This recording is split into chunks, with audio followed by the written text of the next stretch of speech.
ইমানের পথে অবিচল থেকে আমার মরণ যেন হয়।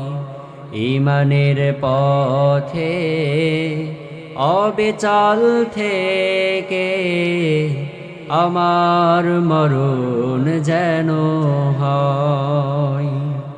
তোমারে কাছে মিনতি আমার, তোমারে কাছে মিনতি আমার, মহামহিম দয়াময়।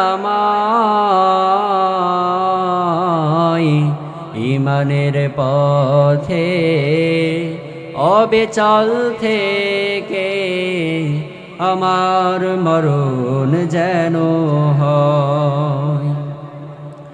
প্রতিদিন মিথ্যে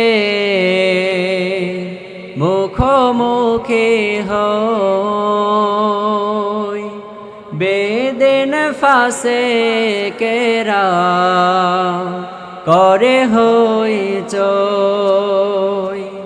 প্রতিদিন মিথ্যে মুখোমুখি হই, বেদিন ফাঁসে কেরা করে হইচই। আজাজিলে সে গুমরাহি সুরে গান করে তোলে মোহময়। ইমানের পথে অবিচল থেকে আমার মরণ যেন হয়। আধারের দুর্গা আঁকা বাঁকা পথ, ভ্রান্তিতে পূর্ণ যত মতামত। আধারের দুর্গা আঁকা বাঁকা পথ, ভ্রান্তিতে পূর্ণ শত মতামত। কখনো হঠাৎ নফসের তাড়নায় লাগে সুন্দর মনোময়। ইমানের পথে অবিচল থেকে আমার মরণ যেন হয়। পড়ি আমিন। أحسب الناس أن يتركوا أن يقولوا آمنا وهم لا يفتنون। রব্বুল আলামিন বললেন, আহাসিবান নাস, মানুষ কি মনে করেছে, আইয়াতুরাকু আইয়াকুলু আমান্না, মানুষ কি মনে করেছে তারা বলবে, শুধুমাত্র মুখে তারা বলবে আমরা রবের প্রতি ঈমান এনেছি, আমরা আল্লাহর প্রতি ঈমান এনেছি, আর আমি রব তাদের এই কথাটাকে বিশ্বাস করে নিব, আমি রব তাদের এই কথাটাকে গ্রহণ করে নিব। মানুষ কি এমনটা মনে করেছে নাকি? আল্লাহ বলছে না, কখনোই সেটা সম্ভব না, কখনোই সেটা সম্ভব না। তাহলে কি সম্ভব? আল্লাহ আবার পরবর্তীতে বলছে ওহুম লা ইফতানুন, আমি রব্বুল আলামিন তাদেরকে পরীক্ষার ভিতরে ফেলব, আমি রব তাদেরকে পরীক্ষা গ্রহণ করব। তাহলে সূরাতুল আনকাবুতের আয়াত দ্বারা স্পষ্ট আল্লাহ বলছে, মানুষ কি মনে করেছে তারা ঈমান এনেছে এই কথা বললেই তাদেরকে ছেড়ে দেওয়া হবে? না না না না, আল্লাহ বলছেন নিশ্চয়ই আমি তাদেরকে পরীক্ষার ভিতরে ফেলবো, কারণ এর পূর্বেও অসংখ্য জাতিকে আমি রব পরীক্ষার সম্মুখীন করেছি। পড়ি না সুবহানাল্লাহ। তাহলে আল্লাহ তাআলা যারা বলবে আমরা ঈমান এনেছি, আল্লাহ তাদের কি করবেন? পরীক্ষা গ্রহণ করবেন। প্রিয় ভাইরা আমার, কিভাবে আল্লাহ তাআলা পরীক্ষা করবেন? এবার আল্লাহ বলছেন وَلَنَبْلُوَنَّكُمْ بِشَيْءٍ مِّنَ الْخَوْفِ وَالْجُوعِ وَنَقْصٍ مِّنَ الْأَمْوَالِ وَالْأَنفُسِ وَالثَّمَرَاتِ وَبَشِّرِ الصَّابِرِينَ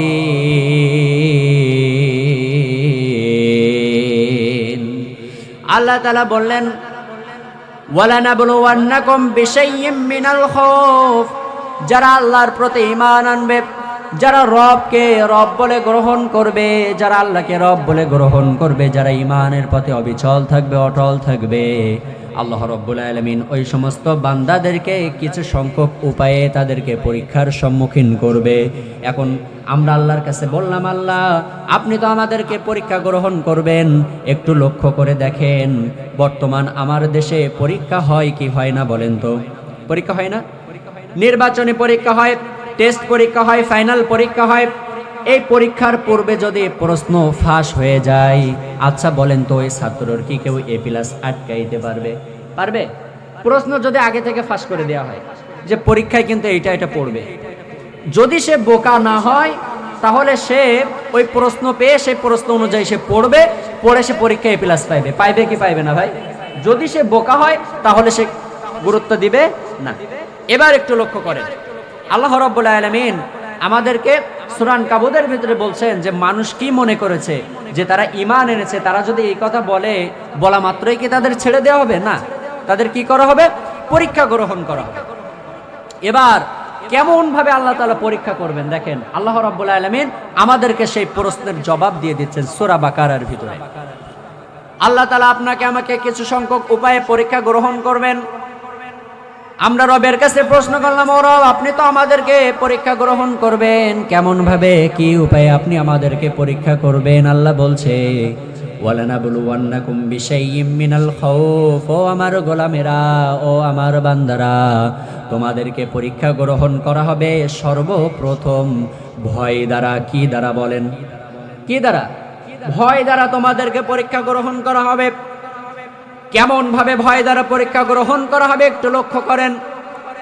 আমরা যদি বলি আমরা আল্লাহর প্রতি ঈমান এনেছি, আমরা আল্লাহর প্রতি বিশ্বাস স্থাপন করেছি, আমরা আল্লাহর প্রতি ঈমান এনেছি, এই কথা বলা মাত্রই আমাদের উপরে বিভিন্ন উপায়ে জেল জুলুম নির্যাতনের আর হামলা মামলার ভয় দেখানো ঈমানদারদের হয় কি হয় না বলেন? শুধুমাত্র এখান থেকে আমাদের জন্য এটা নয়, আল্লাহ বলছে অহুম লা ইফতানুন, রব্বুল আলামিন পূর্বের বহু জাতিকে, আল্লাহ তাআলা পূর্বের বহু জাতিকে কিন্তু পরীক্ষা নিয়েছে। একটু লক্ষ্য করে দেখেন, সাইয়েদনা মূসা আলাইহিস সালাতু ওয়াস সালাম আল্লাহর পাঠানো একজন পয়গম্বর ছিল কি ছিল না বলেন? আল্লাহর দাওয়াত মানুষের সামনে প্রকাশ করেছে, ফিরাউনের দরবারে প্রকাশ করেছে। আচ্ছা ফিরাউন কি তার গালে উঠায় ভাত খাইতে দিছে না নির্যাতন করছে? করছে কিনা? সাইয়েদনা মূসা আলাইহিস সালামের উপরে নির্যাতন করা হয়েছে। আপনার আমার জাতের পিতা যদি ইব্রাহিম আলাইহিস সালাতু ওয়াস সালামের দিকে যদি আপনি আমি তাকাই, আল্লাহ তাআলা সাইয়েদনা ইব্রাহিম আলাইহিস সালামকে একজন পয়গম্বর বানাইলেন, নবী বানাইলেন, নবুয়ত প্রাপ্ত করলেন। সাইয়েদনা ইব্রাহিম আলাইহিস সালাম নমরুদের দরবারে গেল। নমরুদ কি ইব্রাহিম আলাইহিস সালাতু ওয়াস সালামকে বাহাবা জানিয়েছিল নাকি? কি করেছিল? আগুনে নিক্ষেপ করেছিল। প্রক্ষান্তরে আপনার আমার নবী বিশ্ব নবীর দিকেও যদি আপনি আমি লক্ষ্য করে, বিশ্ব নবী সাল্লাল্লাহু আলাইহি সাল্লামকেও কঠোরভাবে নির্যাতন করা হয়েছে, রাসূলের উপর নির্যাতন করা হয়েছে, নিষ্পেষণ চালানো হয়েছে, ভয় দেখানো হয়েছে।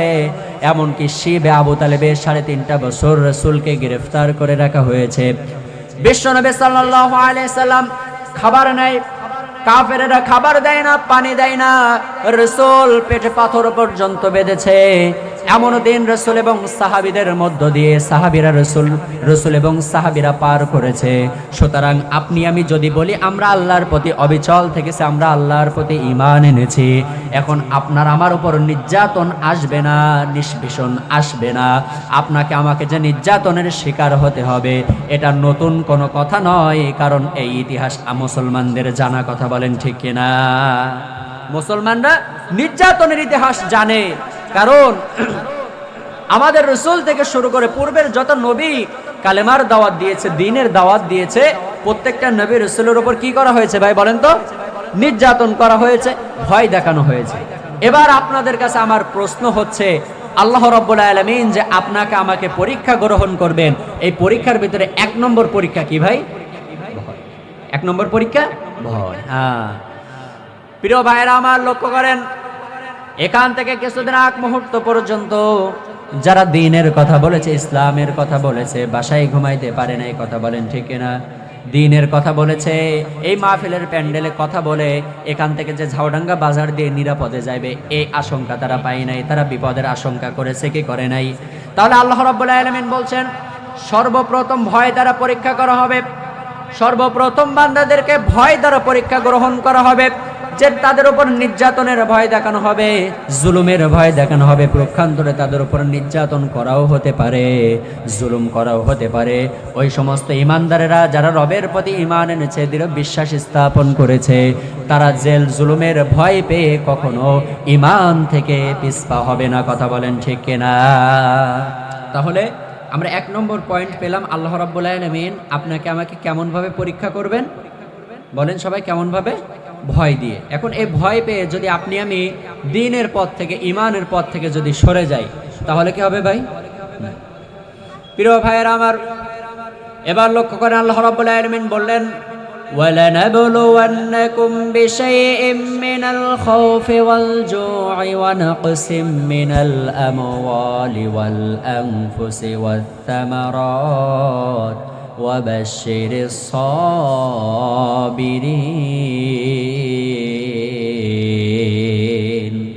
আল্লাহ বলছে তোমাদেরকে 1 নম্বর পরীক্ষা গ্রহণ করা হবে ভয় দ্বারা।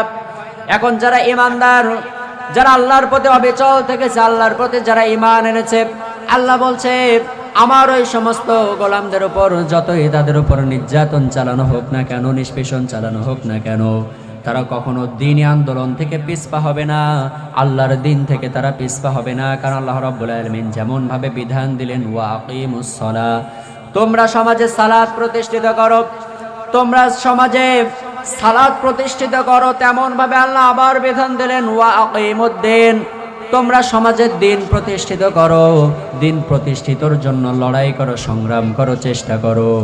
এখন আপনি আমি আল্লাহর জমিন, আল্লাহর দিনকে বাস্তবায়ন করার জন্য যখনই সংগ্রাম করব, লড়াই করব, তখনই বামপন্থীরা আপনার আমার উপর নির্যাতন স্টিম রোলার চালাইবে। প্রিয় ভাইরা আমার, এখন আপনাদের প্রশ্ন থাকতে পারে, দেশে তো অসংখ্য ইসলামিক দল রয়েছে, আমরা বুঝবো কোনটা সঠিক দল, কোনটা সঠিক দল? আল্লাহ তাআলার কোরআনের আয়াত দ্বারা আমাদের বোঝা সহজ হয়ে যায়। যে দলের উপর, যে ইসলামী দলের উপর বামপন্থীরা সব থেকে বেশি নির্যাতন চালিয়েছে, যে দলকে নিষিদ্ধ করেছে, যে দলকে ডুবানোর জন্য তাদের বিভিন্ন নেতাকর্মীদেরকে ফাঁসির কাস্টে পর্যন্ত ঝুলিয়েছে, সমাজের ভিতরে একটু লক্ষ্য করলেই দেখতে পাবেন যে সমাজের ভিতরে সব থেকে বামপন্থীদের হাতে নির্যাতিত হয়েছে যারা, সমাজের ভিতরে হকপন্থী দল হচ্ছে তারা। কথা ঠিক কিনা? প্রিয় ভাইরা আমার, শপথ গ্রহণ করতে হবে, সিদ্ধান্ত নিতে হবে আল্লাহর জমিনে আল্লাহর ইকামতে দিন প্রতিষ্ঠিত করার জন্য আপনাকে আমাকে অদাবদ্ধ হতে হবে, চুক্তিবদ্ধ হতে হবে, সিদ্ধান্ত গ্রহণ করতে হবে। সময় এসেছে ঘুরে দাঁড়ানোর। যদি আল্লাহর জমিন আল্লাহর দিন প্রতিষ্ঠিত করতে যদি আপনি আমি এবার ব্যর্থ হয়ে যাই, তাহলে আগামীতে কিন্তু আপনার আমার উপর আবার নির্যাতন স্টিম রোলার চালানো হতে পারে। এই জন্য সিদ্ধান্ত গ্রহণ করতে হবে, আমরা আল্লাহর জমিন আল্লাহর দিন প্রতিষ্ঠিত করব, পিছপা হব না। প্রয়োজন আমরা রক্ত জ্বালাবো, ঘাম জ্বালাবো, কিন্তু আল্লাহর জমিন আল্লাহর দিন প্রতিষ্ঠিত করে ছাড়বো ইনশাআল্লাহ। কথা ঠিক কিনা? আপনাকে আমাকে কি হতে হবে? সিদ্ধান্ত গ্রহণ করতে হবে, চুক্তিবদ্ধ হতে হবে, কথা দিতে হবে। যদি কথা দাও বন্ধু, দিনের পথে দৃঢ় থাকবে, যদি কথা দাও দিন কায়েমে অগ্রণী ভূমিকা রাখবে, যদি কথা দাও বন্ধু দিনের পথে দৃঢ় থাকবে, যদি কথা দাও দিন কায়েমে অগ্রণী ভূমিকা রাখবে, তবে তোমাকে গান শোনাবো, যে গানের হৃদয়টা জাগবে। আমার গানে যদি তোমার প্রাণে ইমানে দেবতে ছড়ায়, আমার সুরে যদি সবার মনে জিহাদে প্রেরণা যোগায়, আমার গানে যদি তোমার প্রাণে ইমানে দেবতে ছড়ায়, আমার সুরে যদি সবার প্রাণে জিহাদে প্রেরণা যোগায়, তাহলে আমারে কণ্ঠ আন্দোলনের কাজে লাগবে। যদি কথা দাও বন্ধু দিনের পথে দৃঢ় থাকবে, যদি কথা দাও দিন কায়েমে অগ্রণী ভূমিকা রাখবে, তবে তোমাকে গান শোনাবো যে গানের হৃদয়টা জাগবে। এজন্য আপনাকে আমাকে সিদ্ধান্ত নিতে হবে, আল্লাহর জমিন আল্লাহর একামতে দিন প্রতিষ্ঠিত যেন আপনি আমি করার জন্য সংগ্রাম করতে পারি, এবং সমস্ত ভয় ভীতি দূর করে যেন আমরা চুক্তিবদ্ধ হয়ে ওয়াদাবদ্ধ হয়ে যেন সকলেই এক প্ল্যাটফর্মে এসে দেশটাকে সুন্দর করতে পারি। আল্লাহ রাব্বুল আলামিন আমাদের সকলকে সেই তৌফিক দান করুক। আমরা সবাই পড়ি আল্লাহুম্মা আমিন।